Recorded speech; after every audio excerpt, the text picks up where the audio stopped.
Telerehabilitation services after stroke, an integrated approach. Dr. Cacciante from Venezia. Thank you.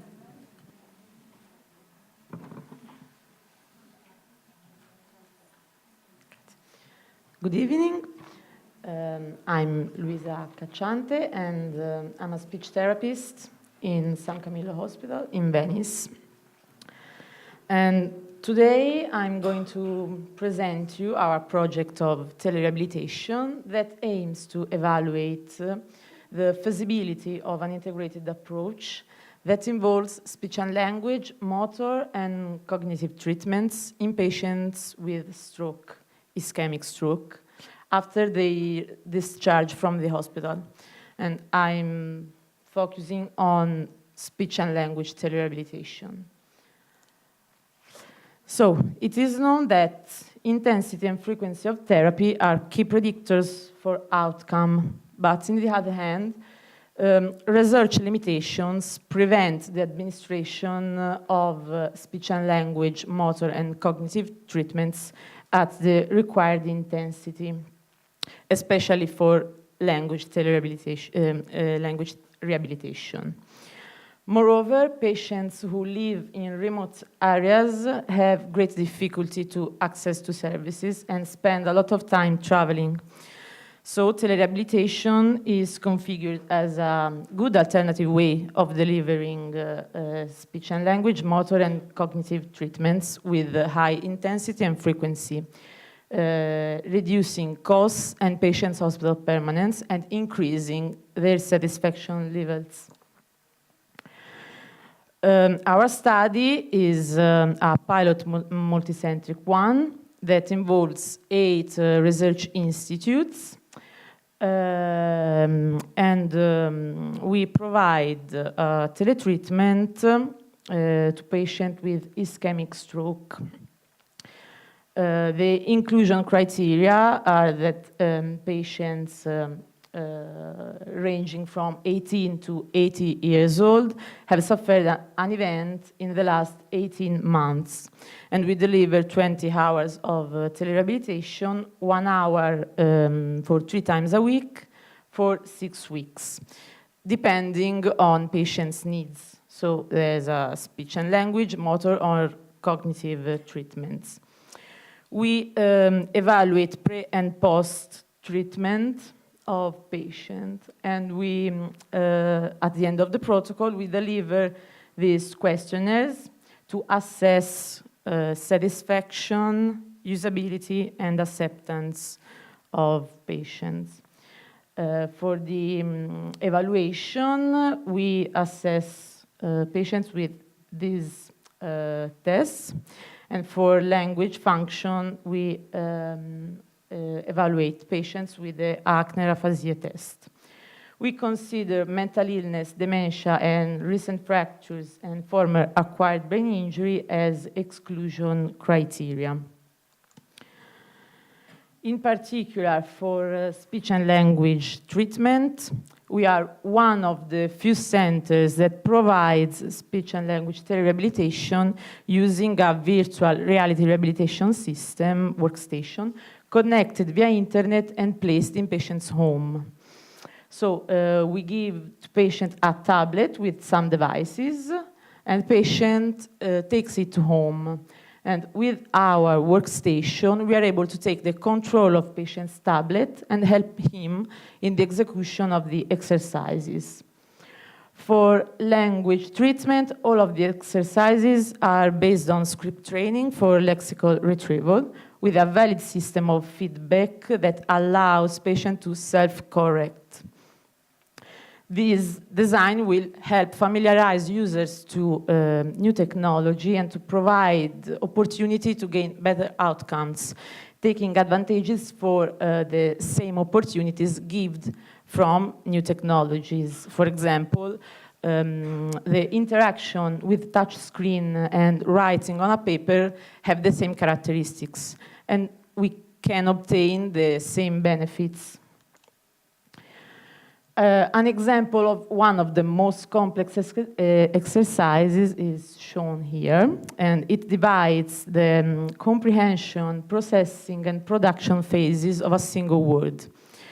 So initially, we request to indicate the length of the word, identifying the number of the letters that compose the word target. Then there's a writing phase in which patient has to write letter by letter to reach the target. And at the end, we ask patient to elicit the right form of the word in order to compose it correctly, dragging all the letters in the right position. Word target can be proposed with visual, written, or auditory references. And we can also change the difficulty of the exercise, changing the length of the word, its frequency of use, the time, and the number of repetitions given to patient to complete the task.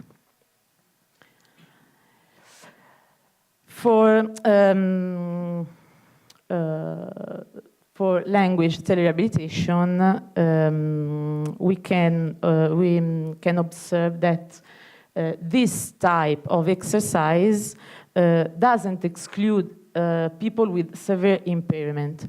This is because language telerehabilitation is very simple to use, both for patients and for therapists. In fact, in our study, we enrolled also a patient with a severe impairment to test if also in this case, a patient can benefit from teletreatment. So patient we enrolled was a 78-year-old woman with a left hemisphere stroke 5 months after the event, which caused a severe language impairment. In particular, a severe production impairment. So as the results show, patients were comprehension performances have increased from 48 to 56 regarding the token test performance. And regarding comprehension performance, they increased from 56 to 63. Regarding production performance, we observed increasing from 46 to 50 in denomination test. However, we didn't observe any changes in repetition and written function. Despite the benefits that speech and language telerehabilitation can bring to people with aphasia, there are some limitations of our study.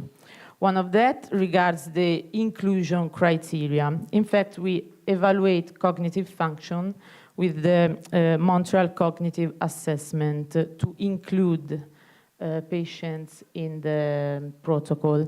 But this type of test doesn't consider in the execution of the tasks a severe language impairment, so that patients with a severe aphasia but without cognitive impairments can be excluded from the protocol. Another limitation is that today speech and language telerehabilitation is provided by very few services, resulting in limited data available from the other centers involved in our study. So a possible solution to the evaluation limitation is that we can deliver the Oxford cognitive screening to evaluate cognitive function. This type of test allows patients to take advantages from the reading channel in those tasks that required language function, so that patients with severe aphasia aren't excluded from the protocol. In conclusion, according to our experience, it would be said that speech and language telerehabilitation can be provided not only for patients with mild impairment, with mild and moderate aphasia, but also with patients with severe impairment. And this type of rehabilitation results as a good alternative way of delivering rehabilitation services to increase frequency and intensity of treatment, to reduce costs and patients' hospital permanence, increasing their satisfaction levels. In fact, speech and language telerehabilitation, as the Motor 1, could allow proceeding with earlier resignations, ensuring the continuation of treatment and assistance. And I hope for the future that there will be an increasing of speech and language telerehabilitation network in our country. Thank you. Thank you. Thank you for being exactly on your assigned time. And we have a few minutes for question. I have a question for you. We didn't see so much of your results from the protocol, but I was curious about, did you notice some difference in stratifying for age or for disease duration or symptoms duration? Did you see difference using the protocol? Actually, it's difficult to answer to this question because patients enrolled in speech and language telerehabilitation are very, very few. Today, we didn't note any stratification on this sense. So you need more time and Yeah, more patience. the study is to see ongoing, this. so I hope there will be an answer to this question. Okay, thank you.